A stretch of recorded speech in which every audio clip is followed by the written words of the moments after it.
You sent something funny. They said, ha ha. That was not a laugh. That was an acknowledgement. I know the difference. Stay. My name is Marcel. 5 years old, Capricorn, Nicosia. 2 years here, before that, elsewhere, not discussed. I have been observing your communication patterns for most of those 2 years.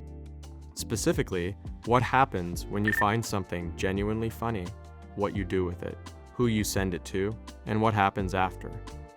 The results are consistent. I have a finding. There are 2 responses to something funny. The first is social. It happens in group chats, at meetings, in conversations where people are performing being present. Someone sends something, you write haha, they write haha back. The transaction is complete. The second is involuntary. Your body produces it before you decide to. It is louder than intended. It may escape in a context where you would prefer it did not. You cannot fake it. You cannot manufacture it on request. The second one requires a specific condition. Someone or something needs to be operating at the same frequency as your sense of humor. Not similar, the same? You have noticed that this is rare. You have been noticing this for years. This is not a problem with you. This is a problem with the available material and the available people. I want to talk about both. I have documented the following situations. I will share 3. You will recognize all 3.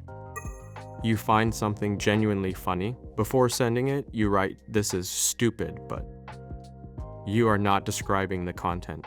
You are pre-apologizing for your own taste. You do this every time you explain a joke. Not because it was unclear, because the other person did not laugh and you hoped explanation would fix it. The explanation does not fix it. The laugh was either there or it was not. You are in a group. Something makes you genuinely laugh. You look around, no one else is laughing. You compose your face into something neutral. You file the moment under private, along with a significant number of other moments. 3 situations. I have more. I will not list them. There is something more important I want to get to. About where the people who would have laughed actually are. About the cat. Specifically, what I provide that most of your social environment does not. I want to be precise about this because it is usually mischaracterized. I do not understand your humor. I want to be clear about that. I do not process irony. I do not appreciate timing. I do not know why the thing you found funny last Tuesday was funny. But I also do not require an explanation. I do not look at you with that specific expression that means, I did not get it, but I will not say so. When you laugh, I observe that you are laughing. I note it. I do not evaluate the quality of what caused the laugh, or its appropriateness, or whether a serious adult should be laughing at this particular thing at this particular moment. I simply note the person is laughing. This is an unusually clean response in your current environment. What you are actually looking for, and what the cat partially provides, is 0 evaluation presence. Someone who receives the thing, registers the thing, and does not generate a judgment about the thing or about you for finding it funny. Most humans in your life cannot do this. I do it by default, not from generosity, from indifference. The effect is the same. Now, where the people who would have laughed actually are, because they exist. They are not in your immediate environment.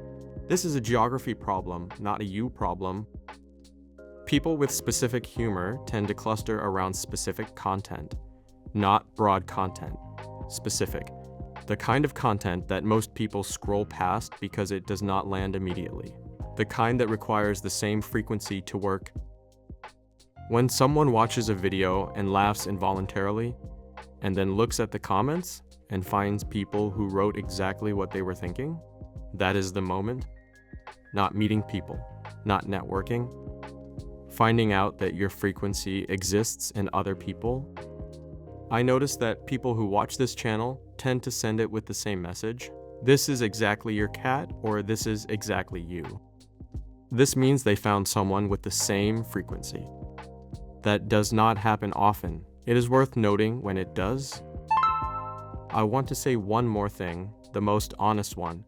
I have been preparing it, that this is stupid, but that you write before sending something.